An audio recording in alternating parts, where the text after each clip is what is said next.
نبی پاک صلی اللہ علیہ وسلم کا ارادہ نہیں تھا جنگ کا، حضور جنگ کے لیے نہیں نکلے تھے۔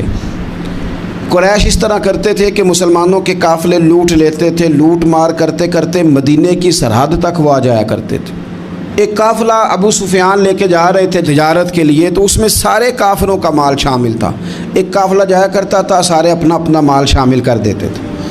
تو جو کہ یہ مسلمانوں کو ستاتے تھے، تو آج حضور علیہ السلام نے ارادہ کرم کیا کہ ان کے قافلے کو ہم نے بھی روکنا ہے، تاکہ ان کو اس بات کا احساس ہو کہ اس طرح نہیں کرنا چاہیے۔ اس قافلے کے لیے نبی پاک صلی اللہ تعالی علیہ وسلم نکلے، جنگ کا تو ارادہ نہیں تھا۔ 313 لوگ حضور کے ساتھ تھے، اور سواریوں کی تعداد اس طرح کی تھی کہ بعض اوقات ایک ایک سواری پر 3 لوگ سوار تھے، تو 2 آدمی سوار ہوتے تھے، تیسرا پیدل چلتا تھا۔ اور قربان جائیں، حضور علیہ السلام کی مساوات کا یہ عالم تھا کہ نبی پاک تھے، حضرت مولا علی تھے اور جناب زید تھے۔ 2 سوار ہوتے تھے، ایک پیدل چلتا تھا۔ جب 2 غلاموں کے سوار ہونے کی باری تھی، آقا کے پیدل چلنے کی باری تھی، تو حضرت علی نے اور جناب زید نے عرض کی، حضور آپ بیٹھ جائیں، ہم پیدل چلتے ہیں۔ تو حضور فرمانے لگے، نہ تمہارے اندر طاقت زیادہ ہے اور نہ تمہیں ثواب کی ضرورت زیادہ ہے۔ مجھے اللہ نے طاقت بھی زیادہ دی ہے اور میں ثواب سے بھی مستغنی نہیں ہوں، لہذا تم اگر پیدل چل سکتے ہو تو میں بھی پیدل چلوں گا میں بھی پیدل۔ یہ چیز مساوات پیدا کرتی ہے۔ حضور اس طرح جا رہے تھے۔ ابو سفیان بڑے تیز آدمی تھے۔ جب پتہ چلا نا کہ مسلمان حملے کے ارادے سے آ رہے ہیں، تو ایک بندہ جلدی سے دوڑایا، مکے جا کے بتاؤ تم سب کا مال میرے پاس ہے۔ تو مسلمانوں نے حملہ کر دیا ہے۔ خود اس طرح کیا کہ جس رستے سے وہ جا رہے تھے وہ رستہ بدل کے رستہ کوئی اور اختیار کر لیا۔ قافلہ بھی بچ کے نکل گیا۔ اہل عرب کا طریقہ تھا ایمرجنسی اعلان کرنے کا، ہمارے ہاں بھی طریقہ ہے، بریکنگ نیوز ہے نا جی، چور آ گیا، پھر وہ کئی دفعہ صحیح بھی آتا ہے تو لوگ یقین نہیں کرتے۔ ہر شے کی تو بریکنگ نیوز ہے، اور کھولیں تو بیچ میں سے کچھ بھی نہیں نکلتا، نیری نیوز بھی نہیں نکلتی، بریکنگ کیا نکلنی ہوتی ہے۔ اس لیے میں کہتا ہوں کہ میڈیا کی ہر بات کو تسلیم نہ کر لیا کریں، سوشل میڈیا پہ چلنے والی ہر خبر کو نہ مان لیا کریں۔ یہاں تو اتنا عجیب حال ہے، ہمارے ایک بزرگ عالم دین ہے، بیچارے پچھلے دنوں وضاحت دے رہے تھے، خود بیٹھ کے کہہ رہے تھے وہ میں زندہ ہوں بھائی، کسی نے میڈیا پہ خبر دے دی کہ میں فوت ہو گیا ہوں۔ وہ کہہ رہے تھے مہربانی کرو مجھے سونے دو، سارا دن ٹیلی فون آتے ہیں اور لوگ مجھے ہی فون کر کے میری ہی تعزیت کا پوچھنے لگ جاتے ہیں۔ تو اس طرح نہ کریں، کیا صرف تھوڑا سا میڈیا چلانے کے لیے جھوٹ بولا جائے گا؟ بہرحال انہوں نے جو بندہ بھیجا تو بریکنگ نیوز کا وہاں بھی ایک طریقہ تھا۔ اونٹ کے کان ناک کاٹ دیتے تھے، اپنے کپڑے پھاڑ لیتے تھے۔ اب اونٹ بڑے زور سے چلاتا تھا، جب اس کا ناک کٹ جاتا تھا، اونٹ چلاتا تو لوگ گھروں سے نکل آتے۔ اب وہ جو بندہ ابو سفیان نے بھیجا تھا، اس نے جا کے اپنے اونٹ کے ناک کان کاٹ دیے۔ لوگ دوڑے، باہر نکلے، پوچھا کیا ہوا، تو اس نے کہا نکلو تمہارا تو مال سارا لوٹنے لگے مسلمان۔ ابو سفیان بچ کے نکل گئے تھے، انہوں نے پیغام بھی دیا کہ میں بچ کے آ گیا ہوں، اب آنے کی ضرورت نہیں۔ لیکن انسان کو جو چیز سب سے زیادہ پستی میں لے جاتی ہے وہ اس کا تکبر ہوتا ہے۔ تو مینوں جاندا ہی نہیں، تجھے میرا پتہ ہی نہیں، یہ لے ڈوبتی ہے چیز لوگوں۔ انہیں بھی لے ڈوبی، انہوں نے کہا جی آپ نہیں واپس جانا، اب چلو۔ 1000 کا لشکر، گانے بجانے والی عورتیں ساتھ، شراب کے مٹکے ساتھ، 10 اونٹ روز ذبح ہو رہے ہیں، سردار دعوتیں پکا رہے ہیں، گوشت بھونا جا رہا ہے۔ بدر میں پہنچ گئے، مسلمان بھی 313 پہنچ گئے۔ یہ ساری رات شرابیں پیتے، وہ ساری رات سجدے کرتے، یہ ناچ گانے سرور کی محفلیں سجتی اور وہ رسول پاک کی تقریر سنتے، حضور کے خطبات سے فیض یاب ہوتے۔ عمیر بن وہب کو بھیجا ابو جہل نے کہا پتہ کر کے آؤ بندے کتنے۔ اس نے جا کے کہا کہ 312 313 310 اتنے۔ کہنے لگا جنگ کیا کرنی ہے، ان کو سویرے اونٹوں کی پشتوں پہ باندھ کے لے جائیں گے، مکے جا کے دیکھیں گے کیا کرنا ہے۔ یہ تکبر ہے نا۔ تو عمیر بن وہب کہنے لگا ہیں 312 ہیں 313، میرے اندازے میں 310، لیکن ایک کا بھی واپس جانے کا ارادہ کوئی نہیں۔ میں نے جس کو بھی دیکھا ہے شہادت کی دعا مانگتے دیکھا ہے، ارادہ بڑا پکا لے کے آئے، شہادت ہے مطلوب مقصود مومن، نہ مال غنیمت نہ کشور کشائی، نبی پاک صلی اللہ علیہ وسلم نے جب دیکھا نا کہ وہ تو جنگ کے لیے آن پہنچے ہیں اور ارادہ تو قافلے کا تھا، تو حضور نے صحابہ سے مشورہ کیا۔ نبی پاک علیہ الصلوۃ والسلام نے ہمیں بتایا ہے کہ چیزیں مسلط نہ کرو، ہم نہ اپنا مسلط کرتے ہیں۔ یعنی تراویح پڑھنے والا بندہ دوسروں کو بڑا گھورتا ہے کہ تو کیوں نہیں پڑھتا، بھئی تو پڑھ رہا ہے نا تو اللہ سے دعا کر یہ بھی پڑھے، لیکن اپنا مسلط نہ کر، دعوت دے، تبلیغ کر۔ نفل پڑھنے والا سب کو گناہ گار ہی سمجھنے لگ جاتا ہے، عصر کی پہلی 4 سنتے تو کیوں نہیں پڑھتا، تو کیوں؟ بھئی آپ مسلط کریں گے، آپ رائے دیں اور رائے دے کے سائڈ پہ ہو جائیں۔ مسلط کرنے کی تو اجازت نہیں، حضور کا تو حکم چل سکتا ہے نا، چلتا ہے نا، لیکن حضور نے بھی صحابہ سے پوچھا بھائی وہ تو لڑنے آ گئے ہیں، اب کیا کرنا ہے؟ تو حضرت صدیق اکبر کہنے لگے حضور کرنا وہ ہے جو آپ نے فرمانا ہے۔ حضرت عمر کہنے لگے حضور تلواروں کو تو زنگ لگ گیا ہے، اور جناب علی شیر خدا مرتضیٰ مشکل کشا غل عطا مولا کائنات فرمانے لگے حضور علی اور تلوار یہ تو رشتہ ہی بڑا پرانا ہے، تیاری کریں۔ حضور کا خیال تھا کہ انصار بھی تو بولے نا، یہ تو سب مہاجرین بول رہے ہیں۔ انصار کو جب سمجھ آئی نا کہ اشارہ ہماری طرف ہے تو حضرت سعد بن عبادہ اٹھے، کہنے لگے حضور آپ کا اشارہ ہماری جانب ہے؟ فرمایا ہاں۔ کہا یا رسول اللہ صلی اللہ علیہ وسلم خشکی پہ بھی لڑیں گے اور دریا میں بھی لڑیں گے، حضور انسانوں سے بھی لڑیں گے اور آپ حکم دیں گے تو جنوں سے بھی لڑیں گے۔ وہ بیٹھے تو حضرت مقداد اٹھے اور کمال کر دی، کہنے لگے یا رسول اللہ آپ ہم سے ارادہ پوچھ رہے ہیں؟ ہم کوئی حضرت موسیٰ کی قوم ہے جو اپنے نبی سے کہہ دیں گے آپ لڑیں اور آپ کا خدا لڑے؟ سونیا ہم آپ کے ساتھ لڑیں گے اور آپ کے قدموں پہ جانیں بھی قربان کریں گے۔ نبی کا حکم ہو تو کود جائیں ہم سمندر میں اور جہاں کو محو کر دیں نعرہ اللہ اکبر میں۔ نہتے 313 بشر شوق شہادت میں نکل آئے تھے میدان میں، محمد کی قیادت میں نہ تیغ و تیر پہ تکیا، نہ خنجر پہ نہ بھالے پر، بھروسہ ہے تو ایک سادی سی کالی کملی والے پر۔ نبی پاک صلی اللہ تعالیٰ علیہ وسلم نے جذبات سنے تو فرمایا چلو نہ چلیں، پر چھوٹے چھوٹے بچے واپس کر دو۔ ایک چھوٹے بچے تھے عمیر بن ابی وقاص، حضرت سعد بن ابی وقاص کے پائی، زمین پہ لیٹ کے رونے لگے، سونے میں نے بھی جانا ہے۔ کمپیوٹر کے لیے نہیں رو رہے، موبائل کے لیے نہیں رو رہے، نئی سائیکل کے لیے نہیں، شہادت کے لیے۔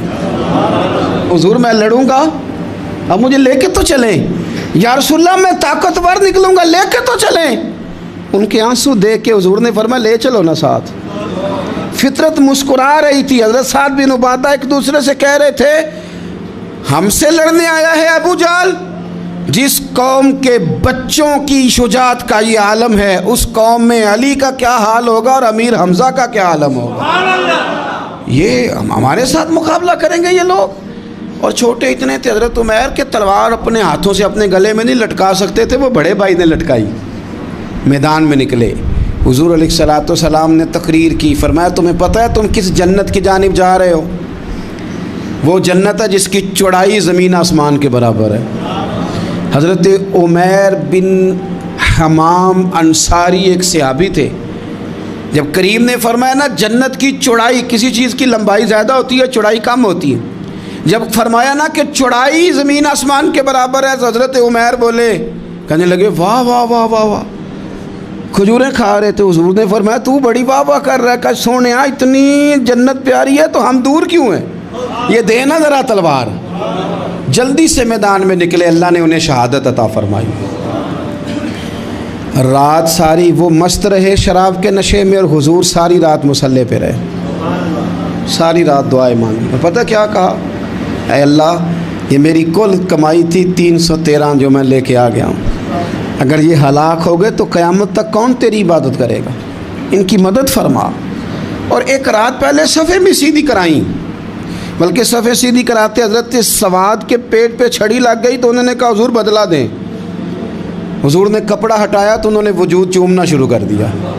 حضور نے ہمیں سبق دیا کہ صفے بھی سیدھی کرانی ہے اور دعائیں بھی کرانی ہیں، صف بھی سیدھی ہو مصلی بھی آباد ہو، دونوں کام کرنے، اور پھر توکل ہو، پھر تمہارا دل جمے کہ انشاءاللہ فتح اللہ مسلمانوں کو دے گا. رونے نہ رویا کرو, معیشت کے, معاشرت کے, غریبی کے, تنگ دستی کے, فقیری کے رونے نہ رہو, اللہ کی مدد کو آواز دو.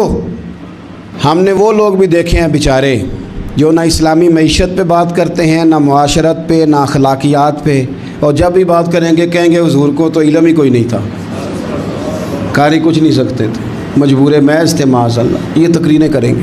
یہ مسلم شریف کی حدیث ہے, کوئی اختلاف والی بات نہیں, پر بعض اوقات نا دل کو تکلیف ہوتی ہے کہ یار اس طرح کی باتیں کیوں کرتے ہو. یہ مسلم ہے.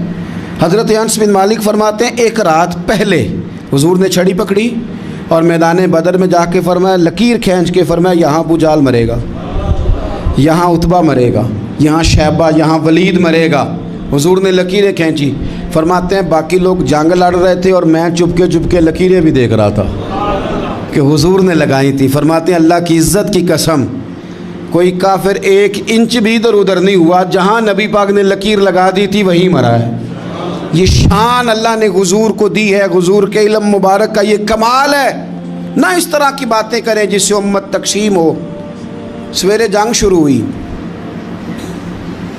صبح 3 کافر میدان میں نکلے, عتبہ, شیبہ اور ولید. 3 انصاری مسلمانوں کی جانب سے مقابلے میں نکلے, لیکن وہ تکبر جو ہوتا ہے نا وہ جان چھوڑتا نہیں. تو ولید کہنے لگا, عتبہ شیبہ کہنے لگے ہم نے نہیں ان سے لڑنا, یہ تو ہمارے پائے کے ہی نہیں, کوئی قریش میں سے بھیجو, قریش میں سے. آپ نے کون سا ناراض ہونا ہے, ویسے چودھریوں کے بچے, سیٹھوں کے بچے کچھ بھی نہیں کر پاتے, کیونکہ ساری زندگی لوگ چودھری صاحب کہہ کے دماغ ہی نہیں ٹھیک ہونے دیتے, وہ رہ جاتا ہے کام سے ہی.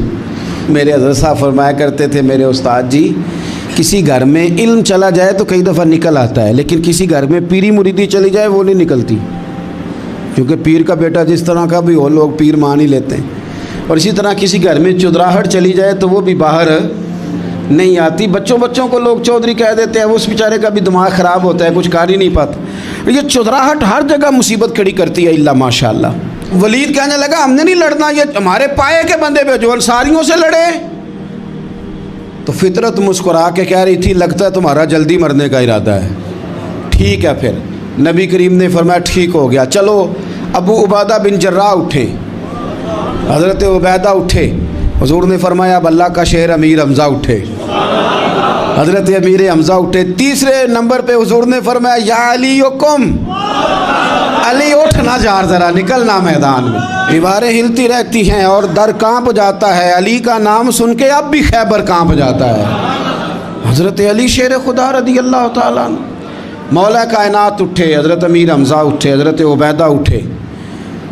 عتبہ کے مقابلے میں گئے, حضرت امیر حمزہ قتل کیا اپنے دشمن کو. شیبہ کے مقابلے میں گئے حضرت عبیدہ, لیکن حضرت عبیدہ بوڑھے تھے, اس نے ان پہ حملہ کیا, ان کا پیر کاٹ دیا. حضرت علی نکلے ولید کے مقابلے میں, 2 ہی ضربیں لگائیں, ولید کا سر کاٹ کے حضرت عبیدہ کی مدد کو بھی پہنچ گئے حضرت علی, اس کو بھی قتل کیا. پھر حضرت عبیدہ کو اپنے کندھوں پہ اٹھایا, نبی پاک کی بارگاہ میں لائے. انہوں نے حضور کے قدموں کو چوم کے کہا حضور مجھے شہادت ملی کہ نہیں ملی؟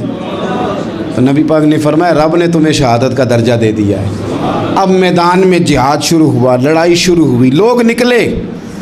حضرت زبیر بن عوام بھی برچھی لے کے. ایک کافر نکلا, آس اس کا نام تھا, وہ سارا لوہے کا لباس پہن کے آ گیا, صرف آنکھیں نظر آ رہی, بڑے مسلمانوں کو زخمی کر رہا تھا. اب کیسے لڑیں اس کے خلاف؟ تو حضرت زبیر بن عوام کے ہاتھ میں برچھی تھی, بس آنکھیں نظر, اتنی زور سے اللہ اکبر کہہ کے برچھی ماری نا کہ اس کا آپ نے گلا ہی کاٹ کے رکھ دیا. ہر چیز اس کے دماغ سے باہر نکل آئی, زمین پہ تڑپا. وہ برچھی اتنی پسند آئی نبی پاک کو. حضور کو صرف تسبیح پسند نہیں آتی, برچھی بھی پسند آتی. حضور کو صرف تلاوت والا مومن نہیں, جہاد والا بھی پسند آتا ہے. اصل پتہ مسئلہ کیا ہے کہ مسلمان نا ایک چیز دیتے ہیں پھر اسی کا شکار اور دوسری کو چھوڑ دیتے ہیں. دین ہمہ پہلو ہے, آپ سجدے کی بات بھی کریں, جہاد کی بھی کریں, دونوں دین ہیں. اور یہ یاد رکھیں کہ اسی سے مسلمان مضبوط ہوتا ہے. حضور کو برچھی اتنی پسند آئی کہ آپ کو بخاری میں ملے گا, نبی پاک نے برچھی لے کے بطور یادگار کے اپنے پاس رکھ لی. پھر وہ برچی حضرت صدیق اکبر کے پاس رہی، پھر وہ برچی حضرت عمر کے پاس رہی، پھر حضرت عثمان کے پاس رہی، پھر مولا علی کے پاس رہی۔ میں ان لوگوں کو کیا کہوں جنہوں نے مکے مدینے میں نبی پاک کی یادیں مٹا دی ہیں۔ سونے نے تو صحابہ کی یادگار تلواریں بھی سنبھال کے رکھی، اور تم نے حضور نے جس کنویں سے پانی پیا تھا وہ کنواں ختم کر دیا، تم نے جہاں حضور نے غسل کیا تھا وہ جگہ ختم کر دی۔ کیا بات کرتے ہو صاحب، وہ جگہیں تو ہمارے لیے چومنے کے لائق تھیں اور آنے والی نسل کو وہاں عقیدت کے پھول برسانے تھے۔ تم نے کیا سلوک کیا؟ جنگ آگے بڑھی، تلواریں چمکیں، 2 چھوٹے بچے۔ او نوجوانوں، خدا را واپس لوٹو اپنے دین کی طرف، 2 چھوٹے بچے، اور یہ اس طرح کے لفظ ہیں، مجھے کہہ لینے دو وہ دیسی تھے، مجھے کہہ لینے دو پینڈو تھے۔ وہ 2 بچے آ کے حضرت عبد الرحمن ابن عوف سے پوچھتے ہیں، کہتے ہیں چاچا جی ابو جہل کدھر ہے؟ یہ لفظ ہیں حدیث میں، چاچا جی، چاچو کدھر ہے ابو جہل؟ وہ کہتے ہیں میں نے ہاسکی کا پتر، تم نے کیا کہنا ہے؟ تو چھوٹے والے کو باتیں بھی صحیح نہیں کرنے آتی تھیں، کہنے لگا چاچا اسے مارنا ہے۔ کہا کیوں مارنا ہے؟ کہا اس لیے کہ ہم نے سنا ہے وہ ہمارے نبی کو برا کہتا ہے معاذ اللہ۔ کہا تم اگر نام مار سکے تو چھوٹا کہہ رہا ہے، کہتا نام مار سکے تو مریں گے تو صحیح نا حضور کے نام پہ۔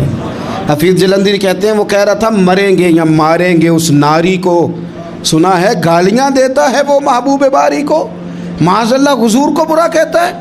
میدان میں آئے دونوں، زور زور سے تلواریں ماری، گھوڑے سے گرا لیا ابو جہل کو۔ حضرت معاذ جو تھے بڑے والے، ان کا بازو کٹ گیا، تھوڑا سا گوشت سا لٹک رہا تھا۔ یہ نرم و نازک بچے ہمارے، یہ میدانوں میں کام کریں گے، جن کو تھکاوٹ ہوتی ہے، جو پیناڈال کی گولی کھا کے سوتے ہیں رات کو، بازو لٹک رہا تھا۔ حضرت معاذ نے اس پر اپنا پیر رکھا، جھٹکا دے کے اتار دیا۔ حضرت عبداللہ ابن مسعود کو کہا، انہوں نے گردن کاٹ دی ابو جہل کی۔ دونوں تلواریں لے کے حضور کے پاس گئے۔ چھوٹا کہتا ہے حضور میں نے مارا ہے، بڑا کہتا ہے حضور میں نے مارا۔ کہتا ہے نہیں تو پیچھے تھا، میں نے مارا ہے۔ وہ کہتا ہے نہیں تو بعد میں آیا تھا، میں نے مارا ہے۔ فرمایا تلواریں دکھاؤ نا۔ جب تلواریں دکھائیں تو حضور فرمانے لگے تم دونوں نہیں مارا ہے، برابر کا ثواب ہے۔ جس کا بازو کٹا تھا کریم رسول نے فرمایا ادھر لا نا بازو، وہ بازو لائے، حضور نے اسی جگہ رکھ کے نا دوبارہ لعاب دہن لگایا۔ حضرت معاذ حضرت عثمان غنی کے زمانے تک موجود رہے۔ فرماتے ہیں کٹنے سے پہلے طاقت کم تھی، جب حضور نے جوڑا ہے تو طاقت پہلے سے زیادہ ہو گئی ہے، پہلے سے زیادہ ہو گئی ہے طاقت۔ کہتے ہیں کہ نبی پاک سید عالم صلی اللہ علیہ وسلم کی خدمت میں حضرت عکاش آئے، کہنے لگے سونیا میرے جذبات کنٹرول میں نہیں آ رہے، میں ان بے ایمانوں کے گلے کاٹوں گا، پر میرے پاس تلوار ہی کوئی نہیں، کوئی تلوار ہو تو ماروں نا۔ ایک درخت کی جڑ تھی، ٹہنی تھی، حضور نے یوں کر کے کھینچی، فرمایا یہ لینا تلوار۔ کہتے ہیں وہ حضور کے ہاتھوں میں ٹہنی تھی، میرے ہاتھوں میں آتی گئی اور تلوار بنتی گئی۔ پھر اس سے کافر کاٹے حضور کے معجزات۔ 5000 فرشتہ بھیجا اللہ نے جنگ بدر میں۔ کتنے؟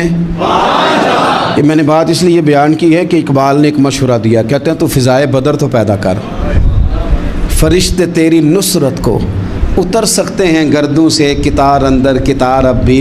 اقبال کیوں ایسا کہہ رہا ہے؟ تو اقبال کہتے ہیں اس لیے کہ آج بھی ہو اگر ابراہیم کا ایمان پیدا تو آگ کر سکتی ہے انداز گلستاں پیدا۔ 5000 فرشتہ آیا۔ مجھے تو لگتا ہے فرشتوں نے بھی دعا کی تھی کہ یا اللہ ہم تیرے نبی کی قیادت میں لڑنا چاہتے ہیں۔ فرشتے آئے، سپر پاور تھی روما، بڑی طاقتور سمجھتی تھی، ایران، روم، یہ کیسر و کسرا، بڑی طاقتیں تھیں۔ عرب کے لوگ تو بوریا نشین تھے، صحراؤں میں نکل کے انہوں نے الٹ پلٹ کے نہیں رکھ دی سارا کچھ۔ علامہ اقبال سے کسی نے پوچھا تھا کہ مسلمان دوبارہ سے کبھی میدانوں میں آئیں گے؟ تو اقبال کہنے لگے ہاں ہاں ضرور آئیں گے، آئیں گے، یہ نکلیں گے۔ کیا کس طرح؟ کہنے لگے میں نے فرشتوں سے سنا ہے، نکل کے صحرا سے جس نے روما کی سلطنت کو الٹ دیا تھا، نکل کے صحرا سے، قدسی کہتے ہیں فرشتوں کو، اقبال کہتے ہیں رات وہ باتیں کر رہے تھے میں نے سنا ہے کہ نکل کے صحرا سے جس نے روما کی سلطنت کو الٹ دیا تھا، سنا ہے میں نے یہ قدسیوں سے کہ وہ شیر پھر ہوشیار ہوگا، وہ جاگے گا، وہ بیدار ہوگا، یہ قدسیوں سے سنا ہے میں نے، وہ آئے گا میدانوں میں۔